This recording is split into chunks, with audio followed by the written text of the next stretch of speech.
Well, they say that trouble comes in threes, and I am the middle of three sources of trouble to my poor mother and other family and everyone. So I'm not the first to fall, I'll be the second. My youngest brother, Ryan, younger brother, 2 years younger, he passed away quite some years ago now, in fairly tragic circumstances. He froze to death in the middle of the night. He wasn't homeless, but he was attempting to be admitted. So he wanted to be admitted to the in Winchester, the Salvation Army, I believe. That might be incorrect, but unfortunately, the last time he'd been admitted for a night, he'd assaulted the manager and hence was banned. In hindsight, an unfortunate choice in life. I was found frozen by a jogger early in the mornings. It was one of the coldest winter nights for decades. So how has this come to pass in life? Well, Ryan had always been quite nutty. He was just a little bit bonkers. And I remember growing up as a teenager, maybe from the age of 15 to 20, having to restrain Ryan really quite often because of unfortunate losses of temper. But of course, you know, we all change as we grow and get older, but unfortunately, not everybody quite. So for Ryan, life was always probably a bit difficult. He worked and such like. Once he became quite a lot bigger than me and a well-experienced kickboxer, the casual restraint, at least, was off the agenda. Sometimes, mainly. However, Ryan obviously had a life of his own, and to begin with, things went well for him and work and such like. But the trouble with Ryan really is this: Ryan just loves fighting. He loved it. He just loved it. It was his hobby, basically. It wasn't enough to practice. He wanted reality. And, you know, a lot of people have that in their heart, as it were. Perhaps it's in my heart too, but not in my practice. And there is the difference now, isn't it? So for Ryan, a good night out, like many, is to go out, meet a friend. Probably won't be doing a lot of dancing, get drunk, get into trouble, and then part off. It becomes as difficult when the difficulty part comes before you can actually get in to the nightclub or such like. And this developed a situation where instead of Ryan going out to enjoy himself for an evening, he only went out for the 5 to 10 minutes of actual combat. Now, for Ryan to tackle casually 4, 5, or 6 professional security guards was completely within his ability, and that is that, and has occurred on a very large number of occasions. This led to Ryan being banned throughout the entire county of Hampshire, covering a large number of towns and cities, so he's completely banned from going to full stop anywhere. And probably most of the rest of the country also. Issues with maintaining employment and a move towards the drugs economy led Ryan to living in a large squat. Not wishing to be inconspicuous, this squat was for some years located directly opposite the largest supermarket in the on the high street of the town in which he was living, small town. So quite conspicuous for a drug dealer. So I remember one time, finally the police had decided to raid the squat and bust this obvious crack den that was occurring in the small, quiet town of Alton. It just happened that on that particular day, for the first time in a year, I was just passing the area on my motorbike, a trailer, looks just like something you'd like to escape on very, very rapidly, i.e. a courier, i.e. a drug dealer. So I'm looking very much like a suspicious and somewhat rough in appearance, as it were. Yes. So just as I arrived to see, like, how's it going, Ryan? Tell me your latest, most exciting stories for my and the family's enjoyment.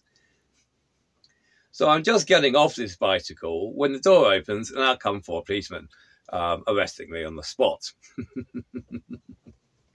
I'm escorted in with there are about 15 policemen searching the entire place, and a major raid is in progress. Unfortunately, their surveillance has some issues, as he is in fact not there and hasn't been for some days. He's gone to visit someone else. How fantastic. So they've no one available to arrest apart from myself.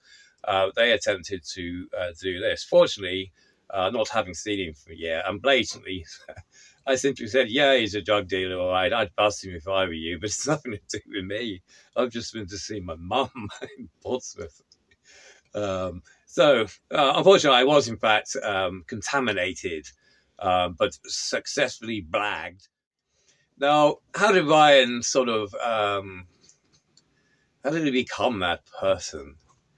Let me tell you some of Ryan's more finest adventures and exploits, because no one in my family is boring. There's no such thing as a boring person in my family. I can you just have to trust me on this one. Just believe me. There is no boring people in my life. Because, like, if you're boring, then I don't know you, because why would I know you?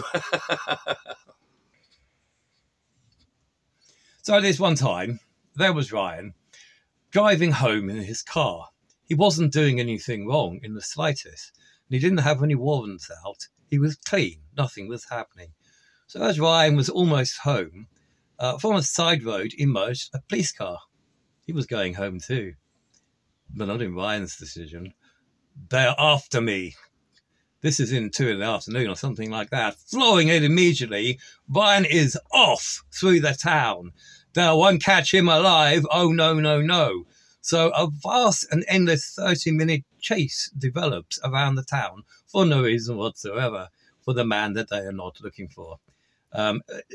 Unable to escape with his inferior vehicle, Ryan decides that his car is narrower than their car is. So just at a convenient place, because he's been through all the pedestrian streets, absolutely everywhere, all over the pavements, through the market square, a pedestrian area. But he decided this particular alley narrows and he can get through and they can't, and they'll be off, right? They'll never find him, because there's no chance that he'll have to go back to his squat sometime one day. So Ryan goes through it, but unfortunately it just doesn't quite fit and wedges his car in. The police car behind plows straight into the back of him. A torrent of policemen leaping across the vehicle smash the windscreen in and mace him heavily and drag him out. The melee continues for some time, but eventually Ryan is 3 years. Another time, Ryan had been in a fight in the neighbouring pub to the squat. You'd think there'd be one place he would keep sweet, but in fact, no, it's probably just not possible now. So he'd been in a fight, and he'd hurt somebody, because there's always somebody gets hurt. These are not friendly fights I'm talking about. I'm talking about violence is what I'm referring to, and it's as simple as that, violence. So Ryan had been violent to someone, and the publican had called the police a cardinal sin. Ryan was released on parole. Returning immediately home, Ryan proceeded to the pub next door, picked up a large glass ashtray and smashed it across the publican's face, breaking his jaw, and thus returned to prison on the same day for no reason. So you kind of see the issues now. Was it always going to be like that? No, no, no. There are always choices, but situations can develop, beliefs can develop. The lack of choices. You take one action and other choices are lost. And that's where it goes wrong for you, when you lose the ability to make choices about your own life because of the choices that you have already made. Ryan is restrained. So, as I say, the thing about Ryan is he just loved fighting. It's as simple as that. And by damn, he was good at it. I'd like to take the credit, but he taught himself, basically. He did some years of kickboxing. That suits him well as a face-to-face, closed fist technique. It's not my style in the slightest, right? But it certainly suited Ryan. Now, one of his tricks was basically he knew what he was doing, for sure. He would normally have two suitable pebbles in his pockets to be held inside fists. This is for weight, so you want quite a heavy weight, and it's to fit so that you don't break your knuckles and break your own fist. You want this, you don't want this, because then you'll break your knuckles. So Ryan would always be equipped, as many people are quietly. And if not, he'd simply pick up the closest object that would fit inside his hand, not a weapon to use as a weapon. It's not a good idea generally, and generally is not in your interests in a melee. Trust me on this. I'm more of a flanker, more the better, basically. Simple as that. I really don't like face-to-face tackling. If you're face-to-face with one person and there's a violent situation with one person, you're in the most perfect situation imaginable to interact with that person on the social and psychological level. So really, unless it's actually a boxing match, there's really almost never any reason to engage in this. And I would only really include people, they're extremely drunk and aggressive to the blind drunk point, or they have an attitude to you, an agenda, as it were. It almost never simply happens. As simple as that. And particularly not if you're in a working situation. It's absolutely feeble if you actually have to use force past the fog marching out. But normally you can talk people down. It's the whole point of it, really. But in a melee, no, you're not going to probably talk 6 people down on your tot because they know they're going to win, or so they think. But as long as I have a foil, a punch bag to occupy people, I can usually be effective in situations where required, particularly on the paint gun field. When the powers of the psychological and psychodynamics have full effect, and my other skills effectively, which are much more important than physical skills by a million miles. The number of times I've had to use physical actual violence is so tiny, I simply can't tell you, relative to the number of situations that I've been in my life, which has been long, in the many lives. And it's as simple as that. If you haven't understood that, you haven't watched. So across my lives, perhaps only 1 in 100 incidences or situations has actual force had been used or needed to be used.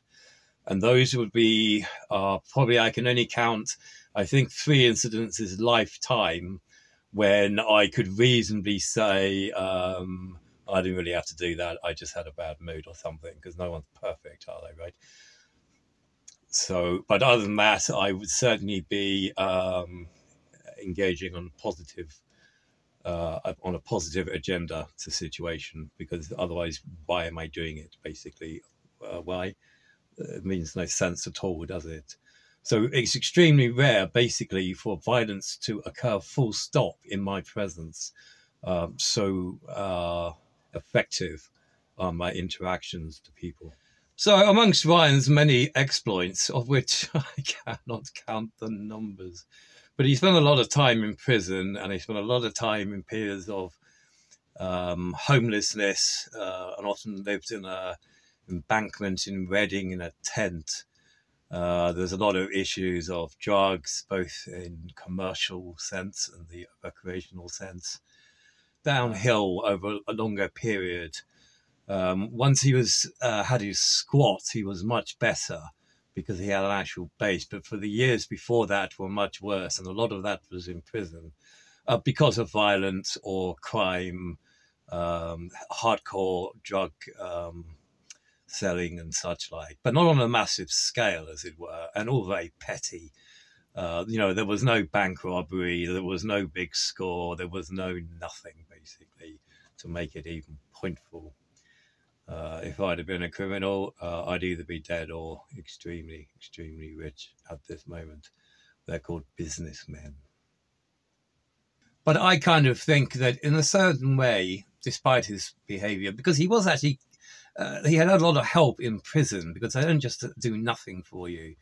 And when his tragedy of freezing came, though he wasn't like, but things were improving for him. I think that's reasonable to say. With age, does bring sort of wisdom for all of us. There was a certain magnificence to him. It's as simple as that, magnificence. If he'd have been born 1,000 years ago, he would have been born in his time. He would have been a knight. I would have been some peasant grubbing in the mud, but Ryan would have been a knight or a squire. He was a warrior of everything, of life. And he had strength, and he was magnificent. So that was my brother, Ryan, first of all.